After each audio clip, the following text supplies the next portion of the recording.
વચનામૃત ક્રમાંક 16 ષષ્ઠમ ચિત્ર નિવૃત્તિ બોધ. તેમાં આપણે મૃગાપુત્રનું ચરિત્ર અડધું વાંચ્યું છે, તે બાકી છે તે પૂરું કરીએ. મૃગાપુત્ર જાતિસ્મરણ જ્ઞાનથી વૈરાગ્યને પામ્યા અને દીક્ષા લેવાની એમની ભાવના છે, કેમ કે આગલા જન્મમાં પૂર્વજન્મમાં પણ એમને દીક્ષા લીધેલી. તેથી હવે માતા પિતાને કહે છે કે મેં નરકના દુઃખ પણ અનંત વાર પૂર્વે ભોગવ્યા. તિર્યન ચાદી સંસારની ચારે ગતિમાં અનંત દુઃખ પામ્યો. માટે હે ગુરુજનો, એટલે હે માતા પિતા વગેરે વડીલો, તમે મને અનુજ્ઞા આપો કે જેથી હું આ સંસાર ત્યાગરૂપ દીક્ષાને ગ્રહણ કરું. હવે ફરીથી એ નરકના દુઃખ વર્ણવતા હતા. હજુ આગળ વર્ણવે છે કે નરકમાં મેં કેવા દુઃખ ભોગવ્યા. મૃગાપુત્ર કહે છે, આક્રંદ કરતા પચવાના ભાજનને વિશે પચવાને અર્થે મને અનંતી વાર નાખ્યો છે.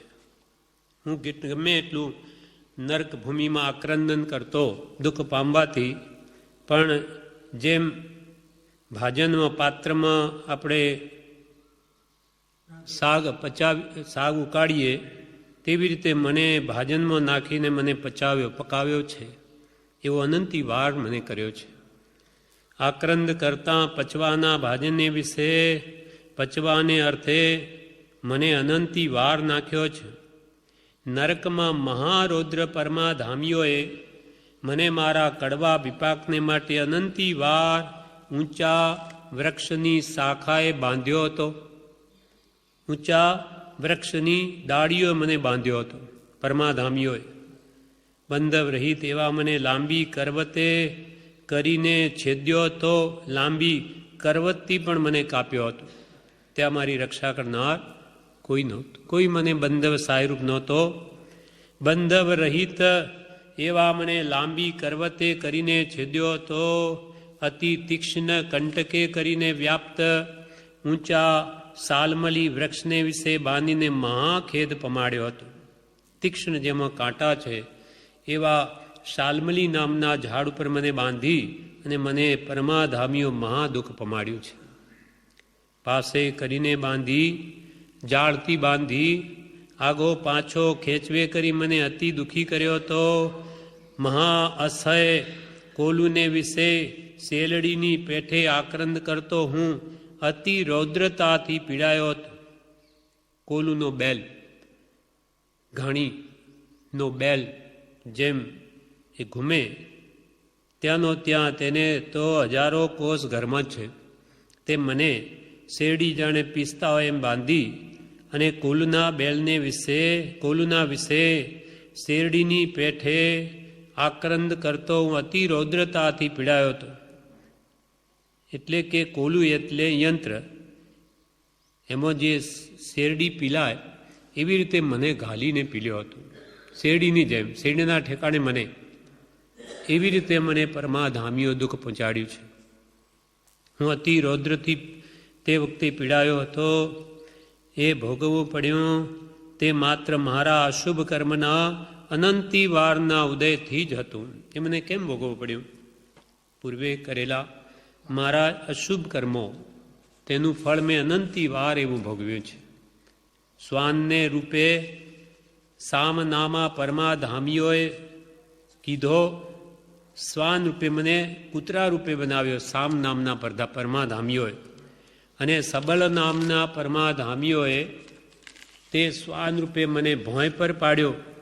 કૂતરા રૂપે મને વેગ દે અસુર કુમારે કર્યો. બીજાએ મને પકડીને ઉછાળીને પૃથ્વી પર માર્યો. જીર્ણ વસ્ત્રની પરે મને ફાડ્યો. વૃક્ષની પરે મને છેદ્યો. એ વેળા હું અતિ તરફડતો હતો. અત્યંત દુઃખ પરમાધામીઓએ મારા કર્મના ફળમાં આપ્યા. છતાં તે વખતે હું અતિ દુઃખી તરફડતો હતો, પણ મારી રક્ષા કરનાર કોઈ નહોતું. વિકરાળ ખડગે કરી, ભાલાએ કરી તથા બીજા શસ્ત્ર વડે કરી મને તે પ્રચંડીઓએ વિખંડ કરી દીધો. એ પરમાધામીઓએ વિકરાળ એવી તલવારથી, ભાલાઓથી, અનેક પ્રકારના શસ્ત્રો વડે મારા ખંડે ખંડ કરી નાખ્યા. નર્કમાં પાપ કર્મે જન્મ લઈને વિષમ જાતિના ખંડનું દુઃખ ભોગવ્યામાં મણા નથી રાખી. પરતંત્રે કરી અનંત પ્રજ્વલિત રથમાં રોજની પેઠે પરાણે મને જોતર્યો હતો. હું પરાધીન બનેલો એવો હું પ્રજ્વલિત બળબળતી એવી રથમાં મને જંગલના રોજની જેમ જોડ્યો હતો, બળદના ઠેકાણે. મહિષની પેઠે દેવતાના વેક્રિય કરેલા અગ્નિમાં હું બળ્યો હતો. પાડાઓની પેઠે મને અગ્નિમાં બાળ્યો હતો. બળતું થઈ હસાતાથી અતિ ઉગ્ર વેદના ભોગવતો હતો. બળતું એટલે બળી ગયેલો, ત્યારે બળતું સીજી ગયેલો એવો મને એ દેવતાએ એવી મારી હાલત કરી કે હું અશાતા વડે અતિ ઉગ્ર વેદના ભોગવતો હતો. ઢંક ગીધ નામના વિકરાળ પક્ષીઓની સાણસા સરખી ચાંચથી ચૂંથાઈ અનંત વળવળાટથી કાયર થઈ વિલાપ કરતો હતો. ગીધ જેવા પક્ષીઓની ચાંચથી હું ચૂંથાયો ત્યારે પણ હું કાયર થઈને અનેક વાર વિલવલાટ કરતો હતો. તૃષાને વિશે જળપાનનું ચિંતન કરી વેગમાં દોડતા વેતરણીનું છરપળાની ધાર જેવું અનંત દુઃખદ પાણી પામ્યો હતો. પાણી પીવા માટે અહીંયા ત્યાં દોડ્યો કે ત્યાં વેતરણી નદી નજરે પડી. એનું પાણી પીધું કે એ છરપળાની ધાર જેવું હતું. એટલે એ પાણી પીને પણ મેં અનંત દુઃખ પામ્યો. જેના પાંદડા તીક્ષ્ણ ખડગની ધાર જેવા છે, મહાતાપથી જે તપી રહ્યું છે તે 80 વનપત્ર હું પામ્યો હતો. એટલે જે વનમાં હું ગયો ત્યાં પણ તીક્ષ્ણ ધાર જેવા તો તે વૃક્ષના પાંદડા હતા. છલપલાની અને મહાતાપથી તે વૃક્ષ તપી રહ્યું હતું. તે 80 વનપત્ર હું પામ્યો હતો. ત્યાં આગળ પૂર્વકાળે મને અનંતી વાર છેદ્યો હતો પરમાધામીઓ. મુદગરથી કરી, તીવ્ર શસ્ત્રથી કરી, ત્રિશૂલથી કરી, મૂષળથી કરી, તેમજ ગદાથી કરીને મારા ગાત્ર ભાંગ્યા હતા. આ શસ્ત્રો ગદા, ત્રિશૂલ, શસ્ત્ર, મૂષળ એથી મારા ગાત્ર ભાંગી નાખ્યા હતા.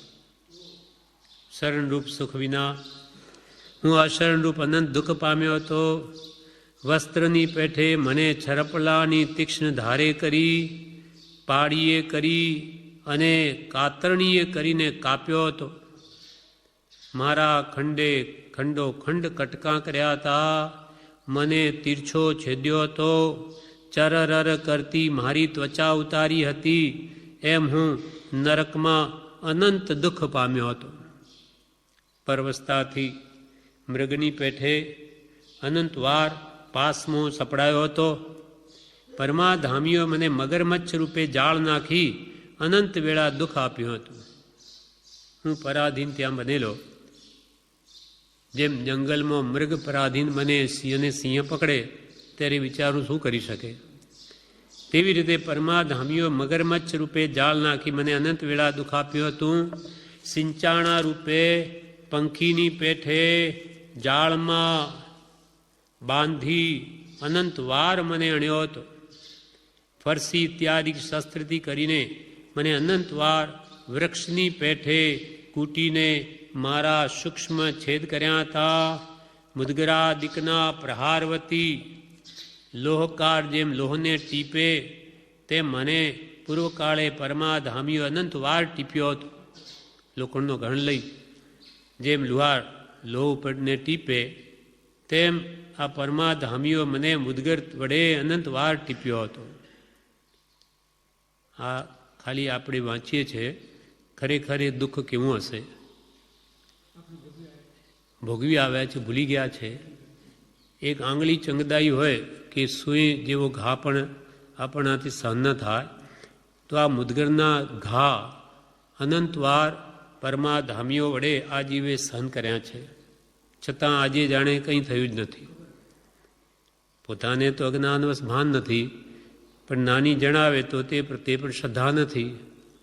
શ્રદ્ધા હોય તો ફરી એવું કોઈ કામ ન કરે, ફરી એવા નરકાદી ગતિઓને પામવી પડે, જ્યાં જવું પડે.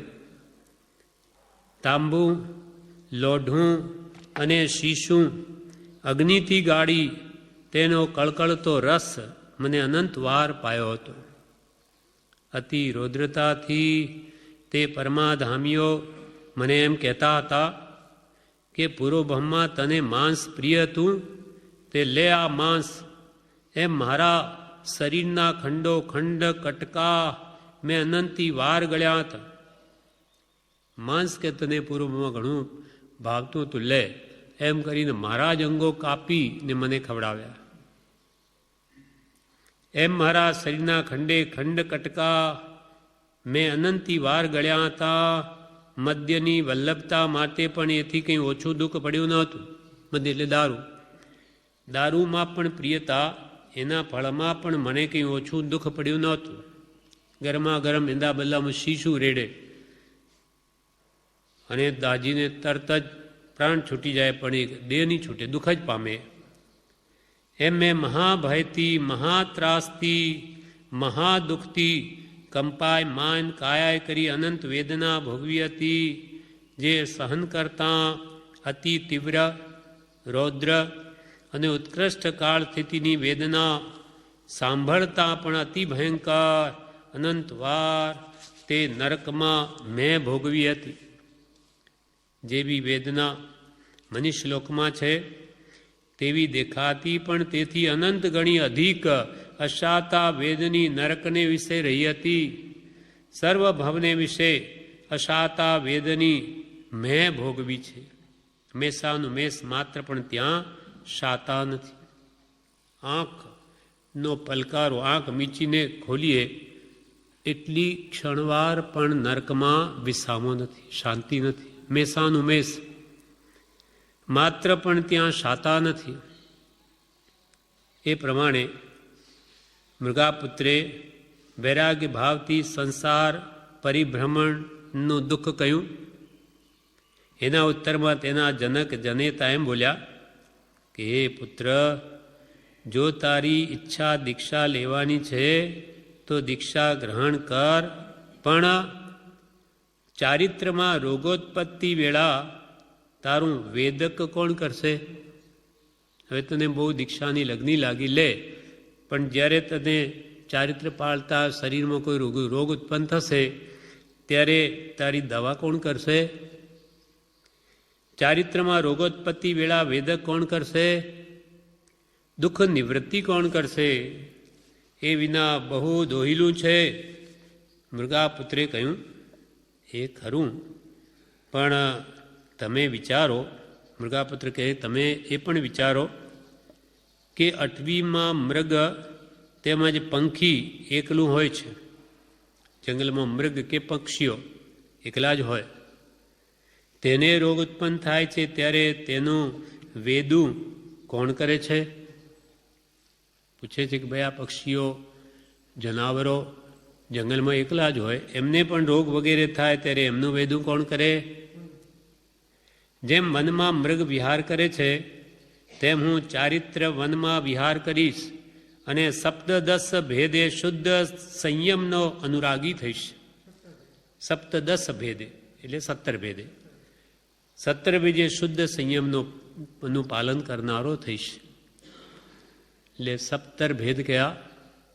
5 મહાવ્રત, 5 સમિતિ, 5 એમાં 10, 3 ગુપ્તી 13 અને 4 કસાયનો નિગ્રહ, એ થયા 17 ભેદે સંયમ. એમ સપ્તદશ ભેદે શુદ્ધ સંયમનો અનુરાગી થઈશ. 12 પ્રકૃતિ તપ આચરીશ, 12 પ્રકારના તપને આદરીશ. તેમજ મૃગચર્યાથી વિચરીશ. મૃગ કેમ વિચરે છે જંગલમાં, તેમ હું વિચરીશ. મૃગને વનમાં રોગનો ઉપદ્રવ થાય છે ત્યારે તેનું વેદું કોણ કરે છે? એમ પુનઃ કહી તે બોલ્યા કે કોણ તે મૃગને ઔષધ દે છે?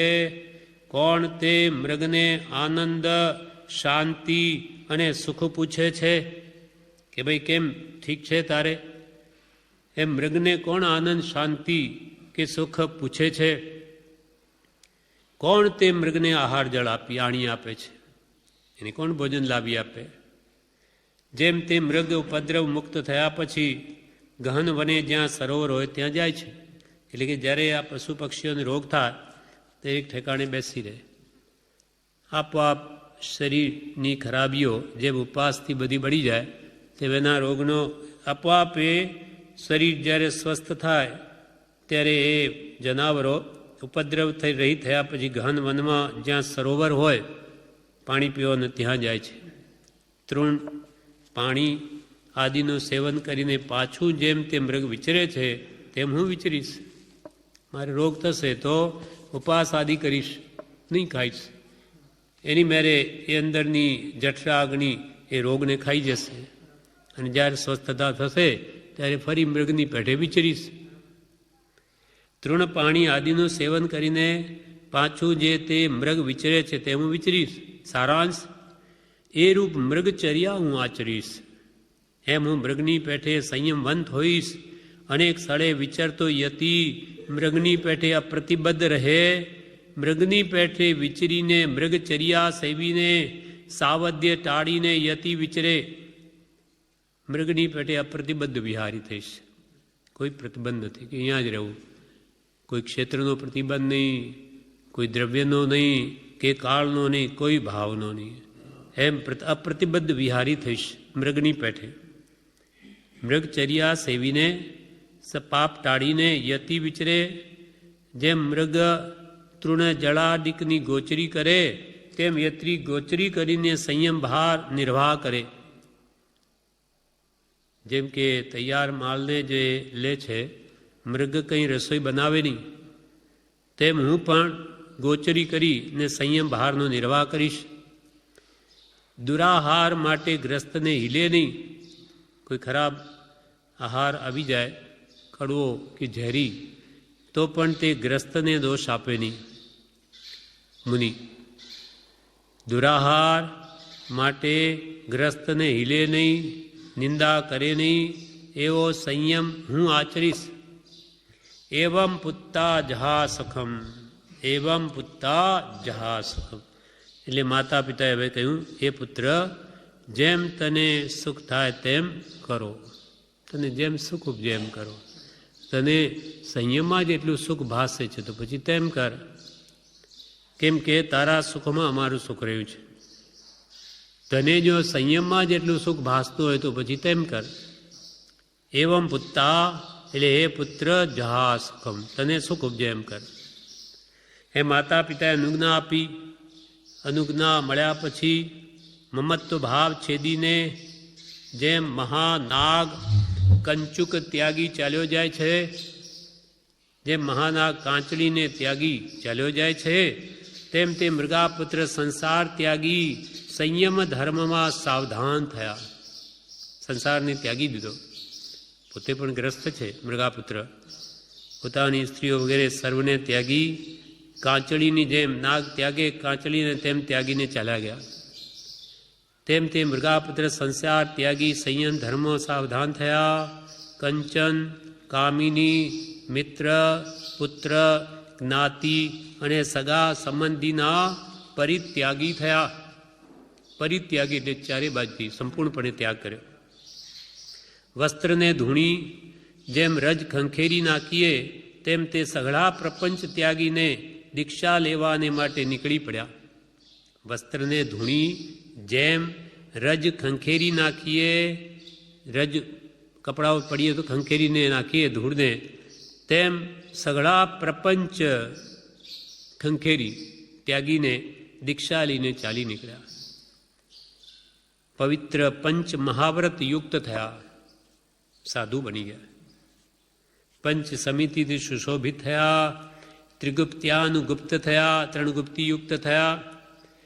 બાહ્યાભ્યંતરે દ્વાદશ તપથી સંયુક્ત થયા. 12 પ્રકારના તપથી મમત્વ રહિત થયા.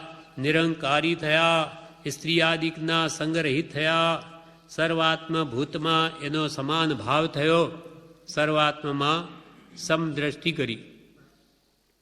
આહાર જળ પ્રાપ્ત થાઓ કે ન થાઓ, સુખ ઉપજો કે દુઃખ, જીવિતવ્ય હો કે મરણ હો, કોઈ સ્તુતિ કરો કે કોઈ નિંદા કરો, કોઈ માન દો કે કોઈ અપમાન દો, તે સઘળા પર તે સમભાવી થયા.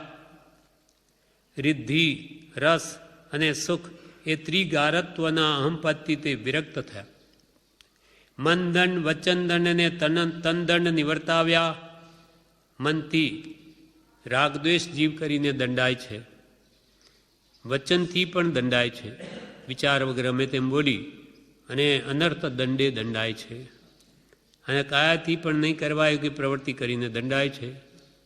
પણ એ મહાત્મા બની હવે મનદંડ, વચનદંડ અને તનદંડથી નિવર્ત્યા. 4 કસાયથી વિમુક્ત થયા. માયા શલ્ય, નિદાન શલ્યતા, મિથ્યાશલ્ય, ત્રિશલ્યથી તે વિરાગી થયા. સપ્ત મહાભયથી તે અભય થયા. હાસ્યને શોકથી નિવર્ત્યા, નિદાન રહિત થયા. રાગ દ્વેષરૂપી બંધનથી છૂટી ગયા. નિદાન એટલે આ હું ભક્તિ કરું છું તો મને દેવલોક મળજો, એ નિયાણું. નિદાન એટલે નિયાણું. હા ના, અહીંયા કારણ અર્થ નથી. માયા શલ્ય, મિથ્યાશલ્ય, નિદાન શલ્ય. જેમ કે આ વાસુપદની દેવની પદવી એ નિયાણાથી મળે તો એનું ફળ નિશ્ચય નિયમા તે નરકમાં જ જાય. માટે એવું નિયાણું કદી કરું નહીં એમ. આ ત્રણેય શલ્ય છે, આત્માને કાંટાની જેમ ચૂભે છે અને અનંત દુઃખ આપે છે. એટલે આ ત્રણેય શલ્યથી તે વિરક્ત થયા. સપ્ત મહાભયથી તે અભય થયા. હાસ્યને શોકથી નિવર્ત્યા, નિદાન રહિત થયા. રાગ દ્વેષરૂપી બંધનથી છૂટી ગયા. વાંછા રહિત થયા. સર્વ પ્રકારના વિલાસથી રહિત થયા. કરવાળથી કોઈ કાપે કે કોઈ ચંદન વિલેપન કરે તે પર સમભાવી થયા. કોઈ કરવતથી કાપે કે કોઈ ચંદનથી પૂજે, વિલેપન કરે, પણ બે પ્રત્યે એક સરખો ભાવ, સમાન ભાવ. એ પોતપોતાની ઉચિત એ જીવો કાર્ય કરી રહ્યા છે. એ જે કંઈ પણ થઈ રહ્યું તે મારા કર્મના કારણે જ થઈ રહ્યું છે, એમાં બીજાનો કોઈ દોષ નથી એમ વિચારી સમભાવમાં આત્માને રાખે છે. પાપ આવવાના સઘળા દ્વાર તેણે રૂંધ્યા. શુદ્ધ અંતઃકરણ સહિત ધર્મ ધ્યાનાદિક વ્યાપારે તે પ્રશસ્ત થયા. જિનેન્દ્ર શાસન તત્વ પરાયણ થયા. નાને કરી, આત્મચારિત્ર્ય કરી, સમ્યક્ત્વે કરી, તપે કરી, પ્રત્યેક મહાવ્રતની 5 ભાવના એમ 5 મહાવ્રતની 25 ભાવનાએ કરી અને નિર્મળતાએ કરી તે અનુપમ વિભૂષિત થયા. સમ્યક પ્રકારથી ઘણા વર્ષ સુધી આત્મચારિત્ર પરિસેવીને 1 માસનું અનશન કરીને તે મહાજ્ઞાની યુવરાજ મૃગાપુત્ર પ્રધાન મોક્ષ ગતિએ પરવર્યા.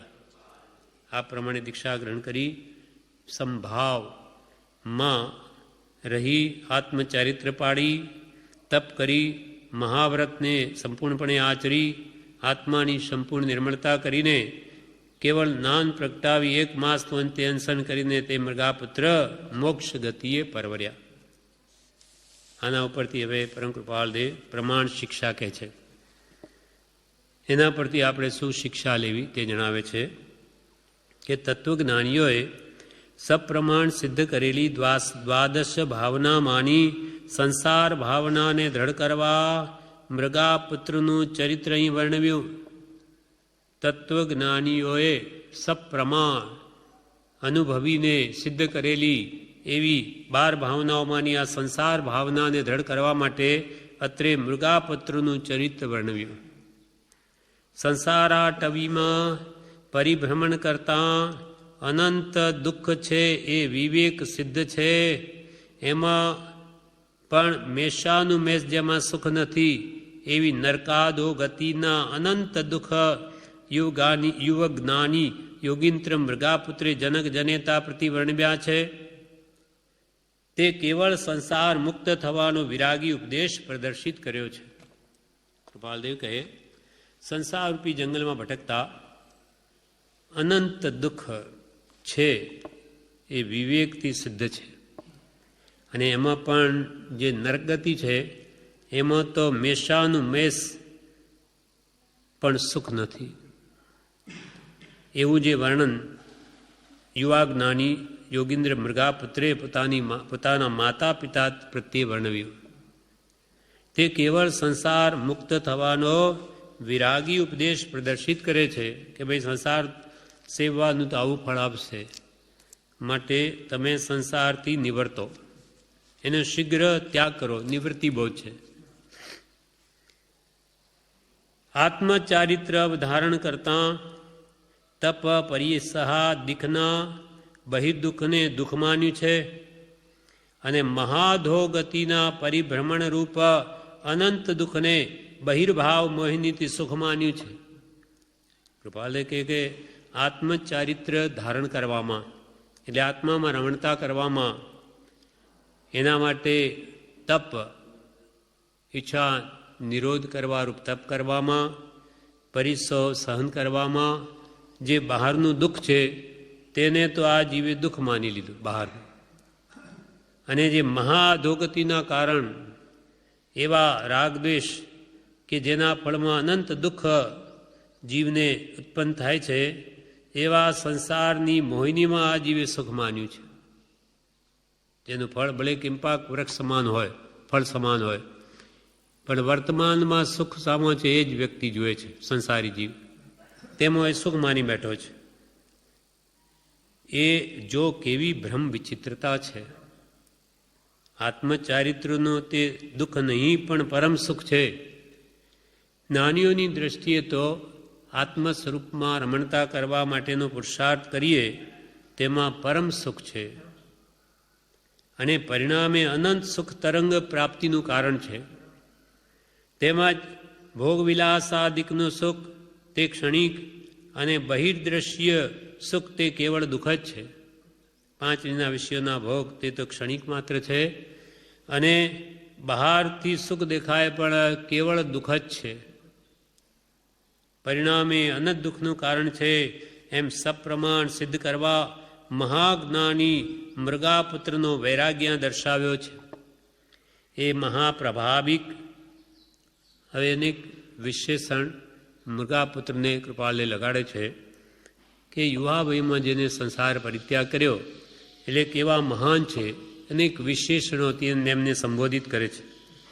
હે એ મહાપ્રભાવિક મહાયશોમાન મૃગાપુત્રની પેઠે તપાદિક અને આત્મચારિત્રાદિક શુદ્ધાચરણ કરે તે ઉત્તમ સાધુ ત્રિલોકમાં પ્રસિદ્ધ અને પ્રધાન એવી પરમ સિદ્ધદાયક સિદ્ધ ગતિને પામે. આવા મહાયશોવાન મહાપ્રભાવિક મહાઆત્મચારિત્રમાં રમણતા કરનારા એવા જે મૃગાપુત્રજી એની જેમ જે સાધુ વર્તન કરે તે પરમ સિદ્ધિદાયક સિદ્ધ ગતિને પામે. સંસાર મમત્વને દુઃખવર્ધિરૂપ માની તત્વજ્ઞાનીઓએ તે મૃગાપુત્રની પેઠે જ્ઞાન દર્શન ચારિત્રરૂપ દિવ્ય ચિંતામણીને પરમ સુખ અને પરમાનંદને કારણે તેઓ આરાધે છે. સંસાર પ્રત્યે તો મમત્વ ત્યાગે, સંસારમાં મારાપણું છોડી દે, કેમ કે દુઃખની વૃદ્ધિનું જ કારણ છે. માટે તત્વજ્ઞાનીઓ તે મૃગાપુત્રની સમાન જ્ઞાન દર્શન ચારિત્રરૂપ દિવ્ય ચિંતામણીને પરમ સુખરૂપ માની અને પરમ આનંદ મેળવવા માટે તેને આરાધે છે. રત્નત્રયની આરાધના મહાત્માઓ કરે છે તે પરમ આત્મ શાંતિ મેળવવા માટે. મહર્ષિ મૃગાપુત્રનું સર્વોત્તમ ચરિત્ર સંસાર ભાવના રૂપે સંસાર પરિભ્રમણ નિવૃત્તિનો અને તેની સાથે અનેક પ્રકારની નિવૃત્તિનો ઉપદેશ કરે છે. મહર્ષિ મૃગાપુત્રનું સર્વોત્તમ જે ચરિત્ર છે તે સંસાર ભાવના રૂપે આ સંસાર ભાવનાને જ વર્ણવી છે નિવૃત્તિ બોધમાં. તે સંસાર પરિભ્રમણ નિવૃત્તિનો બોધ આપે છે અને તેની સાથે અનેક પ્રકારની નિવૃત્તિનો ઉપદેશ આપે છે કે આ સંસારમાં કાયા વડે કાંઈ જ કરવા યોગ્ય નથી. એનો ઉપદેશ ભગવાન વિતરાગોની મુદ્રાઓ એ સૂચવે છે. બ્રહ્મચારીજીએ દેહ છૂટતા પહેલાં 7મના દિવસે દેહ છૂટ્યો, 6ના દિવસે પત્ર લખ્યો, છેલ્લો અંતિમ પત્ર. એમાં ભગવાનની મૂર્તિનું વર્ણન કર્યું છે કે ભગવાને એમ કહ્યું, એમ વિચાર્યું કે આ સંસારમાં ક્યાંય જવા જેવું નથી, કેમ કે પગ મૂકતા પાપ છે, માટે પગ ઉપર પગ મૂકી દીધા. અને હાથ વડે પણ આ સંસારમાં કાંઈ જ કરવાયું નથી, એટલે હાથ ઉપર હાથ મૂકી દીધા. પગ મૂકતા પાપ છે ને જોતા ઝેર છે, અને આંખો પણ મીચી દીધી, નેત્ર નાક નાસિકા પણ સ્થિર કરી દીધી. પગ મૂકતા પાપ છે, જોતા ઝેર છે, અને માથે મરણ રહ્યું છે. અને આ રીતે મન, વચન અને કાયા ત્રણેયને સંયમો લીધા છે. એટલા માટે કે આ વિતરાગ મુદ્રા આપી કે હાથ પગથી કાંઈ કરવા જેવું નથી, કાંઈ જોવા જેવું પણ નથી આ સંસારમાં. એમ આપણને એ લોકોએ ઉપદેશ આપ્યો છે, એવી વિતરાગ મુદ્રા આપી. તેમ અહીંયા કે છે કૃપાલદેવ, મહર્ષિ મૃગાપુતનું સર્વોત્તમ ચરિત્ર સંસાર ભાવના રૂપે સંસાર પરિભ્રમણની નિવૃત્તિનો ઉપદેશ આપે છે અને તેની સાથે અનેક પ્રકારની નિવૃત્તિનો ઉપદેશ આપે. એટલે કે આ સંસારમાં કાંઈ જ કરવાયું નથી.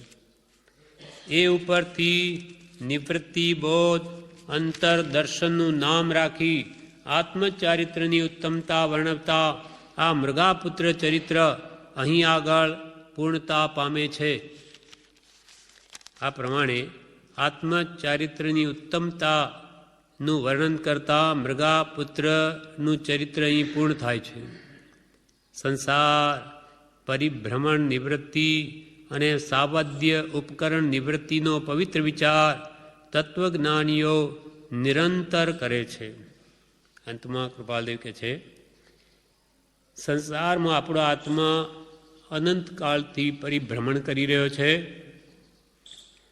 તેથી હવે નિવર્તે સર્વથા સર્વ પ્રકારે ફરી કોઈ કાળે ચાર ગતિમાં ફરીથી આવવું ન પડે એ પ્રકારે અને સાવધ્ય ઉપકરણ નિવૃત્તિનો પવિત્ર વિચાર તત્વજ્ઞાનીઓ નિરંતર કરે છે. સાવધ્ય ઉપકરણ નિવૃત્તિ એટલે પાપમય સાધનોની નિવૃત્તિ, આરંભ પરિગ્રહની. એ પવિત્ર જ્ઞાની પુરુષો તો નિરંતર એ જ વિચાર કરે છે કે આ સંસારમાં આરંભ હિંસાના કામો કિંચિત પણ કર્તવ્ય નથી.